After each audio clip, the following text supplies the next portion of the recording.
They were the silent warriors of Guadalcanal, the first Marine scout snipers. From their courage came a legacy that still defines the Marine Corps today. Invisible, precise, unstoppable. America's hunters of the shadows who changed the way wars are fought forever. At 0900 on September 27, 1942, Lieutenant Colonel William Whailing stood at the edge of Henderson Field on Guadalcanal, watching 4 Marines carry a stretcher toward the aid station. 22 years old, 3rd patrol this week, dead before they found the Japanese position. 3 more stretchers followed. The jungle had swallowed a 7-man patrol that morning. Only 4 came back. The Japanese owned the jungle. 2 months into the Guadalcanal campaign, Marine patrols walked into ambushes they never saw coming. 17 patrols had been wiped out in 3 weeks. The Japanese moved through dense vegetation like ghosts. Marines trained for frontal assaults could not see an enemy soldier 10 feet away. Enemy snipers picked off officers. Machine gun nests stayed hidden until entire squads walked past, then opened fire from behind. Whailing knew this pattern would kill them all. The 1st Marine Division had lost 400 men to Japanese ambushes in September alone. Standard infantry tactics did not work in jungle warfare. Marines needed something different, something the Japanese did not expect. 2 days earlier, Whailing had been relieved of his command as executive officer of the 5th Marine Regiment. No combat failure, just personality conflicts with his commanding officer. Most officers in his position would have been shipped back to the United States. But Colonel Gerald Thomas, the divisional chief of staff, knew Whailing's reputation. World War I veteran, Silver Star at San Miguel, expert marksman who competed in the 1924 Olympics. Most importantly, Whailing understood fieldcraft better than any officer in the division. Thomas kept him on Guadalcanal, told him to think about their jungle problem.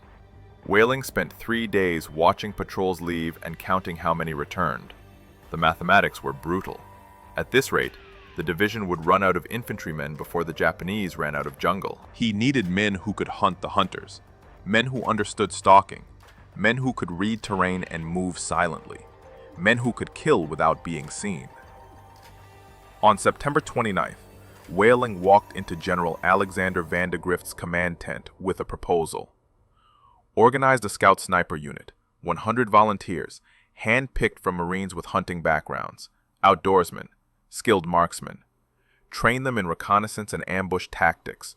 Send them into the jungle in small teams to gather intelligence and eliminate Japanese positions before regular patrols advanced. Van de Grift approved immediately. The general had studied Lieutenant Colonel Robert Rogers and his Ranger tactics from the French and Indian War. Small, mobile units operating independently behind enemy lines. The idea fit perfectly with their desperate situation on Guadalcanal. Whailing had 1 week to find his men and start training. If you want to see how Whailing built the deadliest unit in the Pacific, please hit that like button. It helps us share these forgotten stories with more people. And please subscribe if you haven't already. Back to Whailing. He started reading service records that night, looking for specific markers: expert rifle qualification, rural backgrounds, hunting experience. Disciplinary records that showed independence, not cowardice. Men who thought for themselves, the kind of Marines who got in trouble for questioning orders, but always completed the mission. By October 1st, Whailing had identified 43 candidates. He called them to a briefing at 0600 on October 2nd, told them the assignment was voluntary, told them the casualty rate for reconnaissance work ran above 50%, told them they would operate in teams of 2 or 3, sometimes for days behind Japanese lines. No backup, no extraction if things went wrong. 41 volunteered immediately. 2 walked away. Whailing looked at the men standing in front of him. Most were 20 years old or younger. Half had been in combat less than 2 months, but they had something the regular infantry did not. They wanted to hunt, and Whailing was about to teach them how to become the most feared unit the Japanese would face in the Pacific War. His training would create a template. 2 years later, Another Marine officer would use Whaling's methods to build an even more notorious unit. That officer would add one unusual requirement to his recruitment process, a requirement that would shock the entire Marine Corps and create a legend that lasted 80 years. Whaling started training on October 3rd. No manuals existed for what he was building. The Marine Corps had disbanded its Scout Sniper program after World War I. Everything Whaling knew came from experience. 24 years in the Corps, jungle patrol in Nicaragua, French battlefields where he learned that invisible soldiers lived longer than brave ones. The first lesson was silence. Whaling took his volunteers into the jungle west of Henderson Field and told them to walk 100 yards without making noise. Every man failed. Equipment rattled. Boots cracked branches. Canteens clinked against rifles. The jungle amplified every sound. He made them do it again. Removed everything that made noise. Taped down metal parts. Wrapped cloth around canteen hooks. Walked in soft-soled boots instead of standard issue. After 3 days, half the men could move through dense vegetation without alerting Japanese positions 200 yards away. Marksmanship came next. Most Marines could hit targets at 300 yards on a rifle range, but rifle ranges did not have wind, or rain, or targets that shot back. Whaling taught them to estimate distance by terrain features, judge wind by watching vegetation, account for how humidity affected bullet trajectory. He made them fire from uncomfortable positions, uphill, downhill, lying in mud, crouched behind cover that barely concealed them. By October 10th, his best shooters could kill Japanese soldiers at 400 yards with iron sights. The hard part was teaching them to think differently. Regular Marine infantry worked in squads of 12 men, clear chain of command. Orders flowed down from officers. Initiative was discouraged. Whaling needed the opposite. Teams of 2 or 3 operating independently for days, making tactical decisions without asking permission. Soldiers who could adapt when plans failed. He trained them in map reading and terrain analysis, how to identify good ambush positions, how to sketch enemy fortifications, how to estimate troop strength from campfire smoke and foot traffic, skills that regular infantry never learned, because officers did that thinking for them. On October 13th, Whaling received orders from General Vandegrift. The division was planning an offensive across the Matanikaw River. Japanese forces had dug in on the western side. Machine gun nests covered every approach. Artillery positions sat hidden in jungle canopy. Regular patrols kept getting slaughtered trying to find them. Vandegrift wanted Whaling to take his partially trained unit and locate Japanese positions before the offensive started. Whaling picked 8 men, split them into 4 teams, gave each team a sector to scout, told them to avoid contact if possible, gather intelligence, and return. If they got pinned down, they were on their own. No rescue missions. The division could not afford to lose more men looking for lost scouts. The first team left at 0400 on October 14th.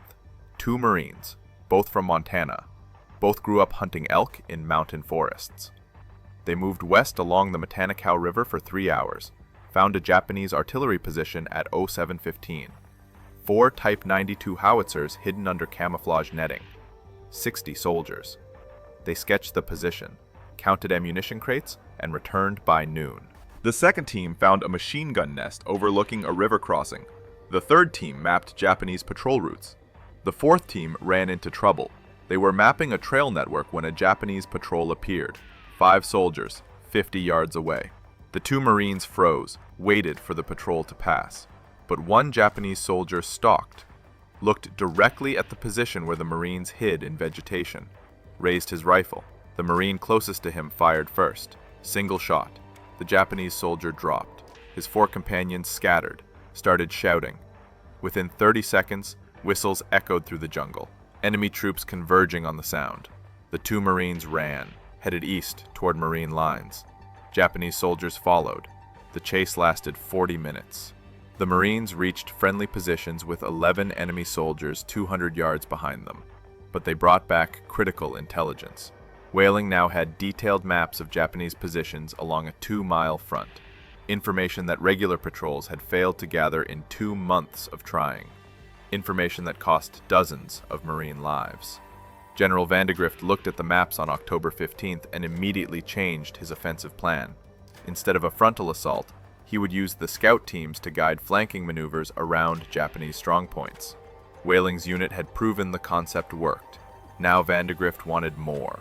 He told Whaling to expand, find another 60 volunteers, form a full company, and prepare for the largest marine offensive of the Guadalcanal campaign.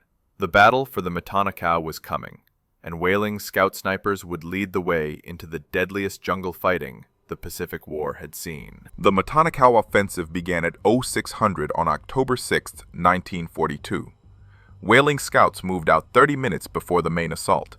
Their mission was simple: infiltrate Japanese lines, locate command posts and artillery positions, eliminate officers and radio operators, create chaos before Marine infantry crossed the river.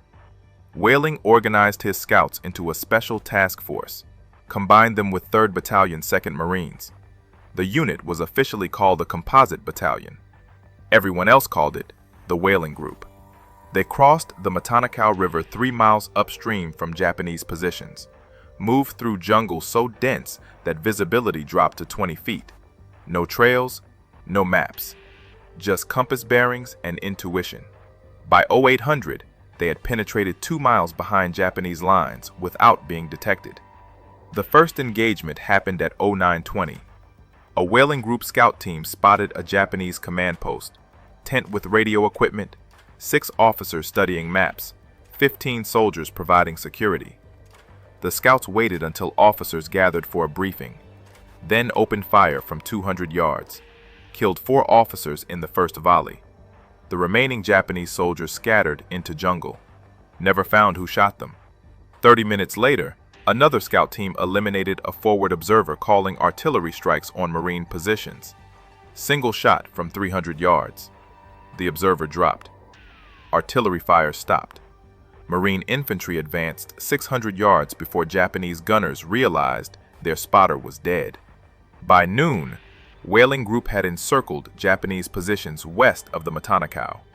Regular Marine battalions attacked from the east while scouts cut off retreat routes.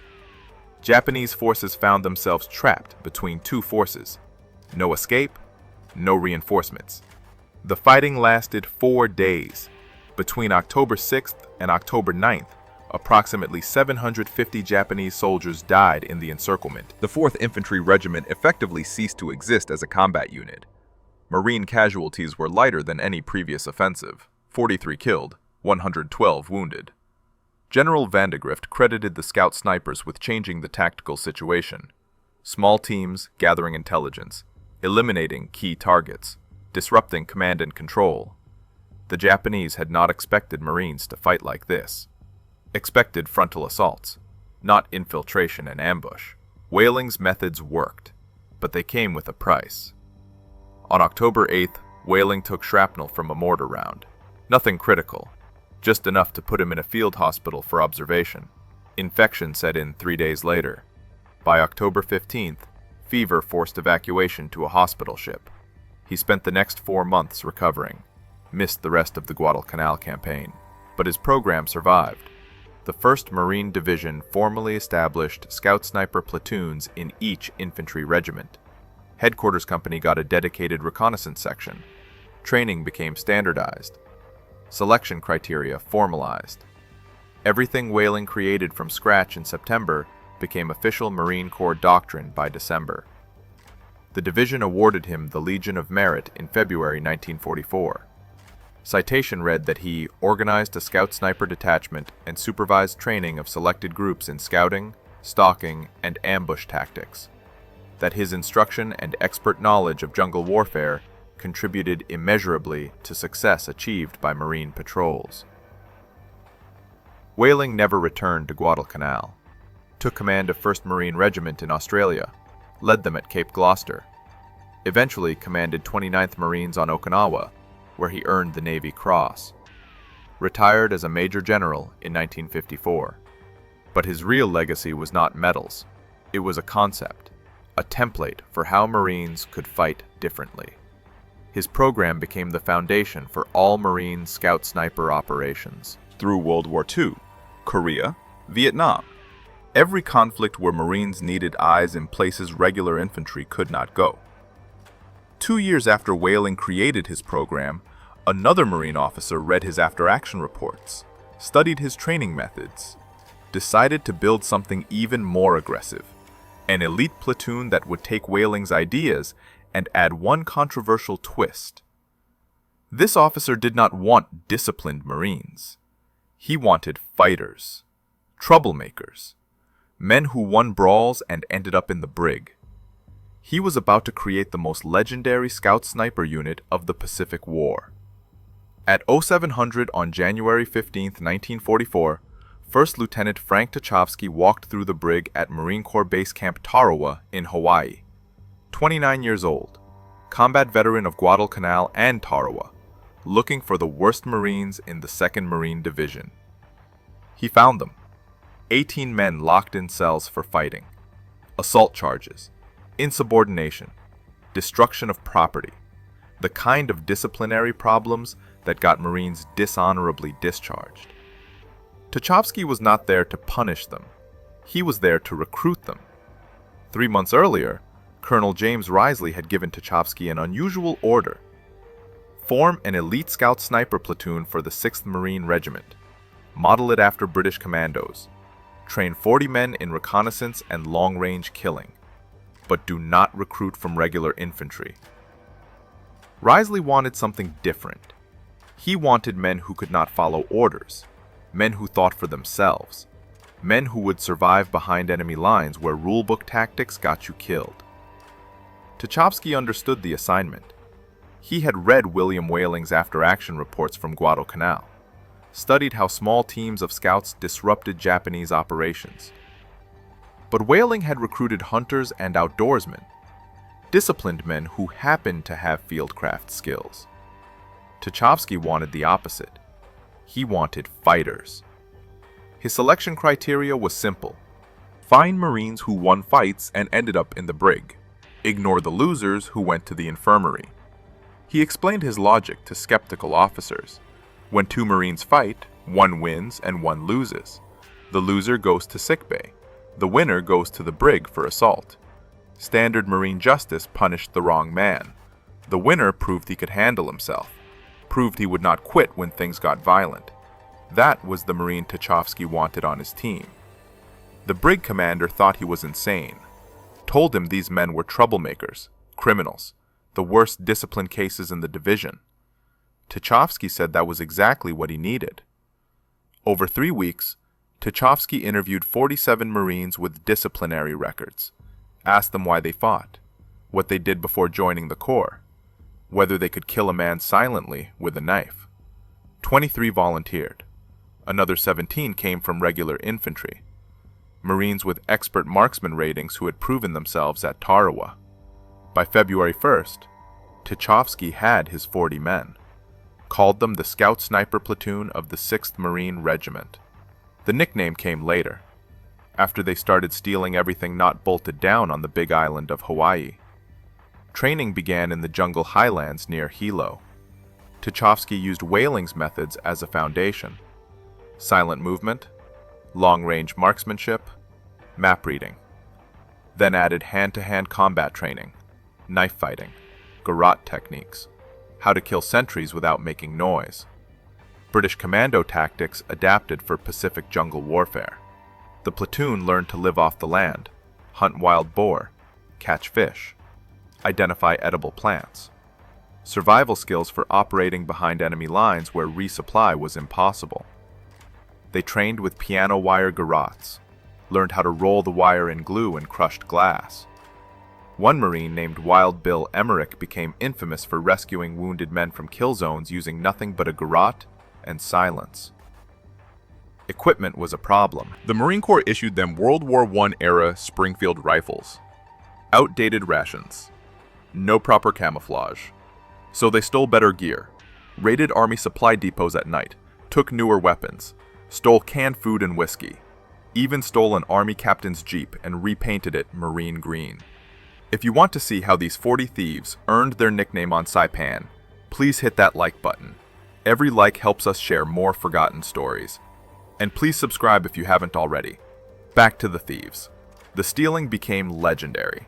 Other Marine units called them the 40 Thieves, Not as an insult, as respect.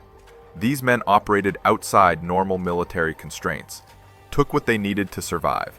Officers looked the other way because Tachsky was building something unprecedented, a unit that could hunt Japanese soldiers in their own territory. By May 1944, the 40 Thieves were ready. Saipan was coming. 15 square miles of volcanic rock and jungle, 30,000 Japanese defenders. The first invasion of Japanese home territory. High Command expected 70% casualties in the first week. The Thieves would go in first.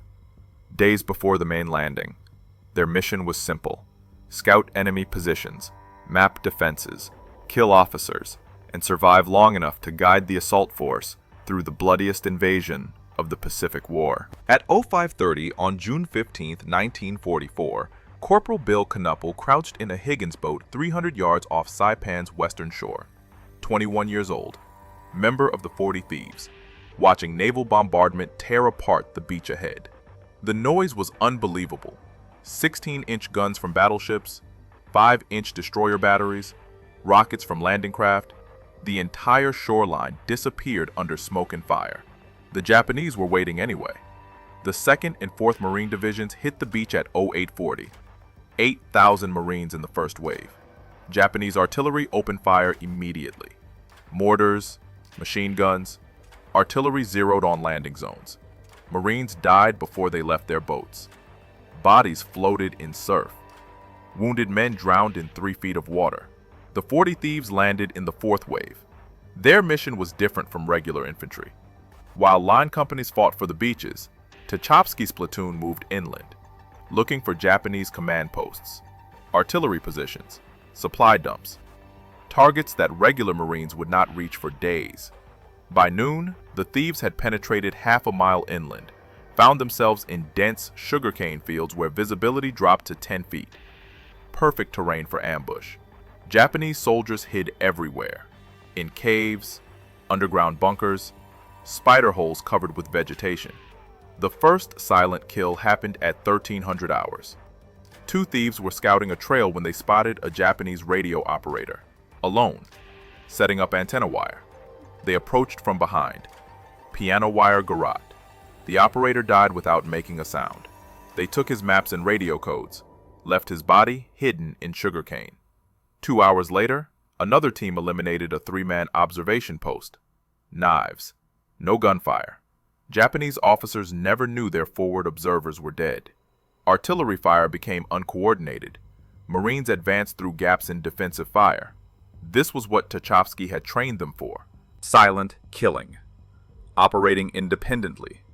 Making tactical decisions without orders. The thieves moved through Japanese-controlled territory like ghosts. Regular infantry fought set-piece battles. The thieves hunted. On June 16th, Tachsky led a patrol to scout Mount Tipo Palais, a volcanic peak in central Saipan. Intelligence reports said Japanese forces used the mountain as an observation post. Someone up there was calling artillery strikes on Marine positions. Tachsky needed to find them.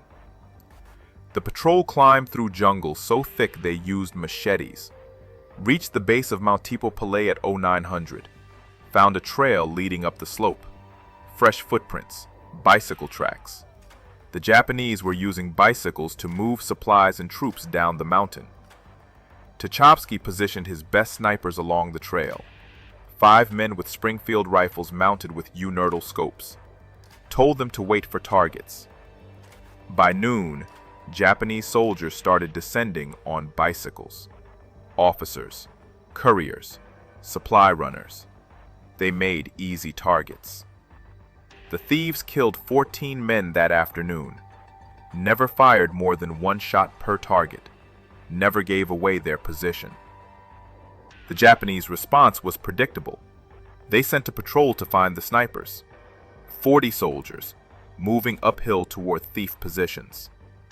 Tachsky pulled his men back before contact, melted into jungle.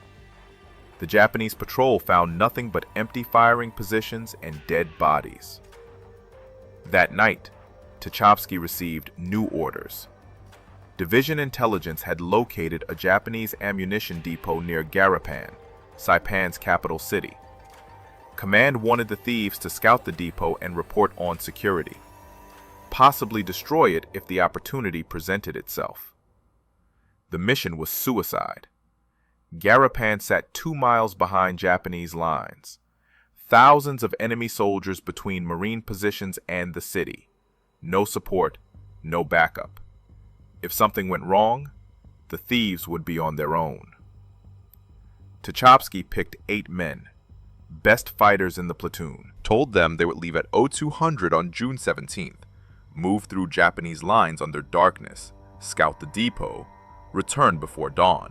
He did not tell them about the intelligence report he had read that afternoon, the report that said Japanese commanders had ordered their troops to take no prisoners, that wounded Marines were being used as bait to ambush rescue parties, that the enemy was preparing for a final Banzai charge that would throw every available soldier at Marine lines.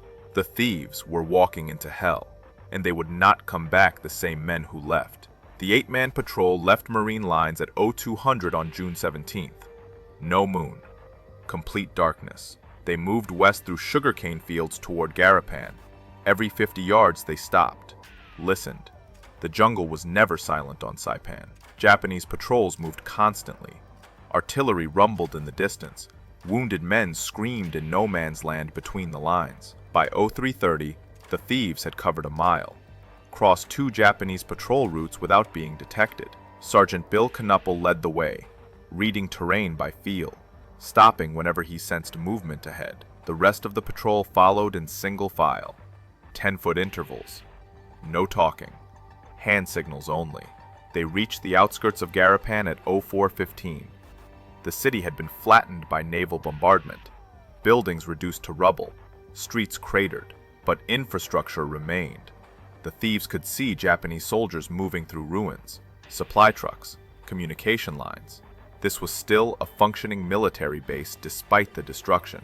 The ammunition depot sat on the northern edge of town, 3 concrete bunkers surrounded by barbed wire, guards at each entrance. Tachsky counted 16 soldiers visible, probably more inside. His orders were to scout and report, not engage. But he saw an opportunity.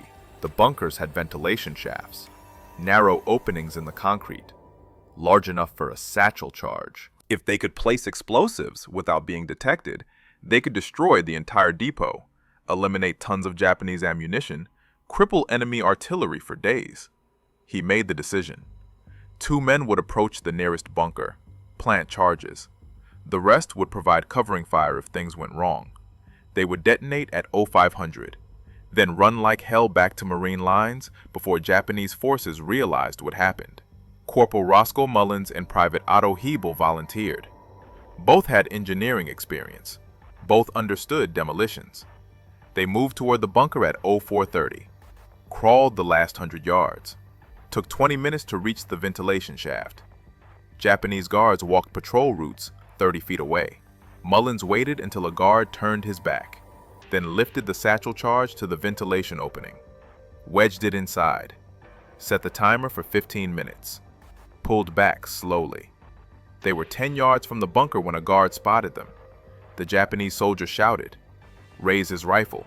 Mullins fired first.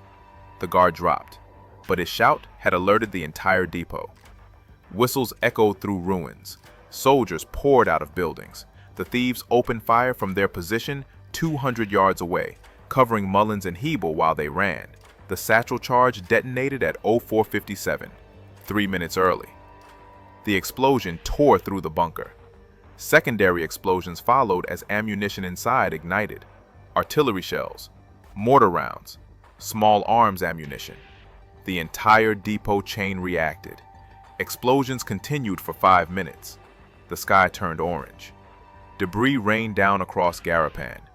The thieves used the chaos to escape, ran east through sugarcane fields, while Japanese forces tried to contain fires and evacuate remaining ammunition. By 0600, they had crossed back into Marine lines. All 8 men, no casualties. They had destroyed the largest ammunition depot in northern Saipan. Division intelligence estimated the explosion eliminated 30% of Japanese artillery ammunition. Enemy fire dropped significantly over the next 2 days. Marine casualties decreased, the advance accelerated. But the mission had consequences. Japanese commanders realized Marine scout units were operating behind their lines. They increased patrols, set ambushes, started using wounded Marines as bait. Any Marine caught alone faced immediate execution. The rules of warfare on Saipan changed after Garapan. On June 19th, a thief patrol walked into an ambush near Mount Tipo Palais. 4 men, scouting a trail network. Japanese soldiers had positioned themselves in trees and underground positions, waited until the patrol was surrounded, then opened fire. The patrol leader was killed instantly. The other 3 fought their way out, wounded. 1 man took a bullet through the shoulder. Another had shrapnel in his leg. They made it back to Marine lines but brought terrible news. The Japanese had used 2 wounded Marines as bait, left them crying for help in an open clearing. When the thief patrol approached, the ambush triggered. The wounded Marines died in the crossfire. That night, the 40 Thieves held an unofficial meeting. No officers present, just enlisted men. They voted unanimously. No thief would be taken alive. If wounded and unable to escape, other thieves would ensure a quick death rather than capture and torture.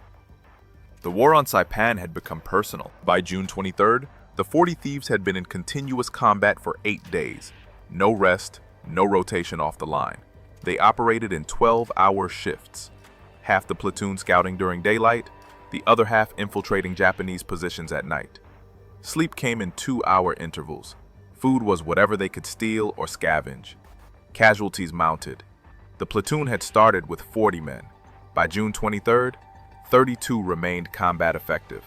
3 were dead, 5 wounded badly enough for evacuation. The mathematics were simple. If combat continued at this rate, the platoon would cease to exist by July 1st. But they kept hunting.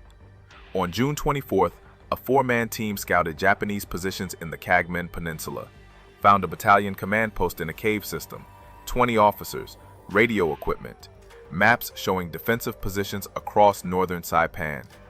The team could not assault the cave, too many guards, so they marked the position and called in artillery. Naval gunfire destroyed the cave at 1600 hours, direct hit with 14-inch shells. The entire command structure of a Japanese battalion disappeared in one strike. Enemy coordination collapsed. Marines advanced 300 yards that afternoon with minimal resistance. The next day brought the worst loss the thieves would suffer. Corporal Martin Dyer led a patrol into dense jungle near Mount Tapochau. 5 men. Mission was to scout Japanese artillery positions reported in the area. They found the artillery. 4 Type 92 guns positioned in a narrow ravine, camouflaged with vegetation, completely hidden from aerial reconnaissance. Dyer's patrol observed the position for 30 minutes, counted crew members, noted ammunition storage locations, then began withdrawal. They were 200 yards from the artillery position when Japanese infantry appeared from 3 directions. The ambush was perfect. Machine guns opened fire from elevated positions, rifles from ground level. The patrol was caught in the kill zone with no cover. Dyer ordered his men to scatter, run for Marine lines. He stayed behind with a Browning automatic rifle, provided covering fire while his team escaped. 3 men made it out. Dyer and 1 other Marine did not. The Marine who stayed with Dyer was found later, dead from multiple gunshot wounds. Dyer's body was never recovered. Japanese forces had overrun the position before Marines could retrieve remains. The patrol survivors reported that Dyer had killed at least 7 Japanese soldiers before his position was overwhelmed. For his actions, he was posthumously awarded the Navy Cross. Citation read that he sacrificed himself to ensure his patrol's survival. His leadership and courage were in keeping with the highest traditions of the Marine Corps. The thieves took Dyer's death hard. He had been popular, good leader, the kind of Marine who never asked anyone to do something he would not do himself. His loss reminded everyone that skill and training only delayed the inevitable on Saipan. Eventually, the numbers caught up. June 26th brought news that changed the tactical situation. Japanese forces were preparing for a massive Banzai charge. Intelligence estimated 3,000 soldiers would attack Marine positions in a suicidal assault. Command wanted the thieves to infiltrate Japanese assembly areas, locate officers, eliminate them before the attack began. Tachsky received orders at 2200 on June 26th. The Banzai charge would likely happen within 48 hours. He had one night to disrupt Japanese preparations. His mission was to take 20 thieves deep behind enemy lines, find command posts, kill as many officers as possible, create chaos before the assault. It was the most dangerous mission the platoon had received. Japanese forces were consolidating, thousands of soldiers moving into attack positions. Security would be intense. The thieves would be operating in an area saturated with enemy troops. Extraction would be nearly impossible if things went wrong. Tachsky briefed his men at 2300, told them the odds, told them casualties would be high, asked for volunteers. All 20 men stepped forward, not because they were brave, because they understood what happened if they failed. The Banzai charge would hit Marine lines with overwhelming force. Thousands of men would die, unless someone disrupted Japanese preparations first. The thieves would go. They would hunt officers in the darkness, and they would probably not all come back. The 20 thieves moved out at midnight on June 27th. No moon, heavy cloud cover, perfect conditions for infiltration. They split into 5 teams of 4 men each. Each team had a designated sector. Each team knew they were on their own if contact occurred. Tachsky led the center team, moved west through Japanese lines toward reported command post locations. By 0200, they had penetrated a mile into enemy territory, found Japanese soldiers everywhere, sleeping in foxholes, standing guard, moving supplies. Thousands of men preparing for the assault. The first officer died at 0230. Japanese captain studying maps by lamplight inside a captured American tent. Tachsky's team approached within 50 yards. Single shot from a suppressed Springfield. The captain dropped forward onto his maps. Guards did not even hear the shot. Over the next 3 hours, the 5 thief teams eliminated 17 Japanese officers, majors, captains, lieutenants. Command structure for the Banzai charge. Each kill was silent. Each team extracted without detection. By 0530, all 20 thieves had returned to Marine lines. 0 casualties. The Banzai charge came at 0400 on July 7th. 3,000 Japanese soldiers, screaming, bayonets fixed. They hit Marine positions along a 2-mile front. The assault was ferocious. Hand-to-hand combat. Marines fought with rifles, pistols, knives, entrenching tools, anything that could kill. But the Japanese attack lacked coordination. Officers who should have directed the assault were dead. Units attacked without support. Communication broke down. What should have been an organized offensive became a chaotic charge. Marines held their positions. Artillery and machine gun fire cut down wave after wave of Japanese soldiers. By 0800, the Banzai charge had failed. The Japanese lost 2,500 men. The Marine line held. The battle for Saipan effectively ended that morning. Organized Japanese resistance collapsed. Remaining enemy forces retreated to caves and prepared for final stands. The 40 Thieves had done their job. Their nighttime raids disrupted Japanese command, made the difference between a coordinated assault that might have broken through and a suicidal charge that accomplished nothing. The platoon finished the Saipan campaign with 27 men, 13 casualties over 21 days of combat, 4 dead, 9 wounded. The survivors returned to Hawaii in August. The platoon was disbanded in October. Men were distributed to regular infantry units. The Marine Corps decided specialized scout sniper platoons were too expensive in casualties, but their legacy lived. Frank Tachsky received the Silver Star. His methods influenced Marine reconnaissance doctrine for the rest of the war. The concept of small teams operating independently behind enemy lines became standard practice. What William Whailing created on Guadalcanal, the 40 Thieves perfected on Saipan. Modern Marine scout snipers trace their lineage directly to these men. Whaling's training methods, Tachsky's selection criteria, the fieldcraft, the silent killing, the independence. Every Marine sniper who has served since 1942 learned from lessons written in jungle combat on Pacific Islands. The Scout Sniper military occupational specialty was retired in December 2023, after 81 years. But the legacy remains, in reconnaissance platoons, in tactics manuals, in stories passed down through generations of Marines who learned that sometimes the deadliest warriors are invisible. If this story moved you the way it moved us, do me a favor, hit that like button. Every single like tells YouTube to show this story to more people. Hit subscribe and turn on notifications. We're rescuing forgotten stories from dusty archives every single day. Stories about Marines who saved lives with fieldcraft and courage. Real people, real heroism. Drop a comment right now and tell us where you're watching from. Are you watching from the United States, United Kingdom, Canada, Australia? Our community stretches across the entire world. You're not just a viewer, you're part of keeping these memories alive. Tell us your location. Tell us if someone in your family served. Just let us know you're here. Thank you for watching. And thank you for making sure Wild Bill Whailing and the 40 Thieves don't disappear into silence.